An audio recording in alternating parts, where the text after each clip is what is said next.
For more than 2 years, Democrats and the media have subjected the nation to endless reruns of the Russia and Trump fictional series.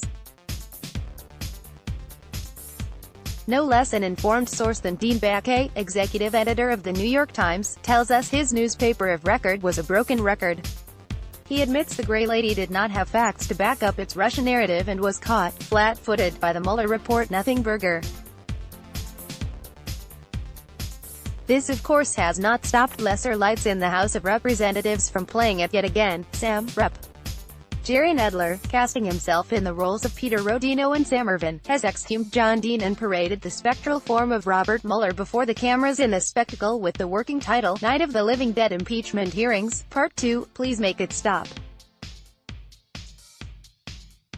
While the audience screams, "Please make it stop," this movie has yet to find a believable plot line. But you will find a true story with real-life enablers of Russia just down the hall in the House office building. One needs to go to the House Armed Services Committee, majority side, to find Democrats who are standing in the way of addressing pressing national security challenges from Russia. Democrats in the House of Representatives recently passed their version of the National Defense Authorization Act, NDAA. As they wrote it, the NDA would gut numerous national security initiatives that would counter Russian rocket forces, and end our reliance on Russia to launch our satellites into orbit.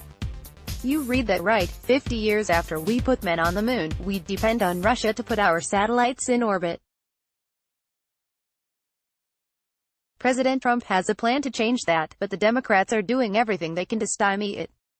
It would be wrong to say the Democrats are doing nothing to stop Russia's strategic threats. In their zeal to ding President Trump, the Democrats are actively helping Russia.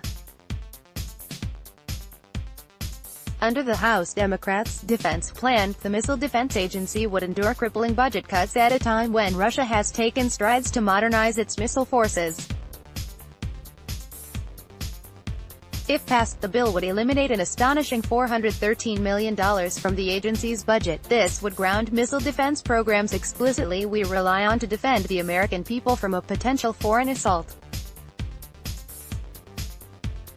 Currently, the U.S. is completely reliant on the Russian Rod 180 rocket engine to get to space. The NDAA would also give Russia a competitive advantage over the U.S. by increasing America's dependency on their space launch capabilities. The Pentagon is working to put America first by strengthening America's launch capabilities with National Security Space Launch, NSSL. If Democrats get their way, the program responsible for ensuring America's access to space would face a disastrous overhaul. In defiance of the Department of Defense's recommendations, Democrats would reduce the number of launches and turn the competitive bidding process upside down. The consequences for U.S. national security are severe. The Democrat plan for the program will actually raise the cost per launch, below the deadlines the Air Force has set for evaluating and developing our own rocket engines, and extend U.S. dependence on Russian rocket technology for at least another 2 years. So much for Russia being enemy number one. It's clear House Democrats pose a greater threat to the nation's security vis-a-vis Russia than anything in Robert Mueller's overhyped report.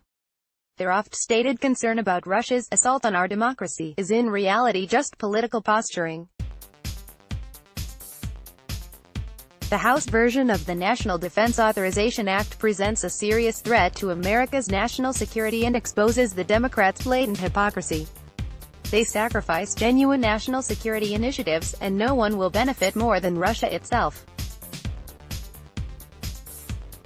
The White House has already asserted that President Trump will likely veto the NDAA if it comes to his desk as is, and for good reason.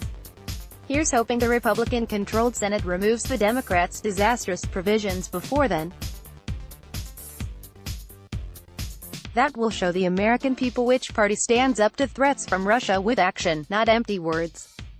Curtis Ellis is Policy Director of America First Policies. He served as senior policy advisor on the Trump-Pence campaign and on the presidential transition team. Let's block ads. Why?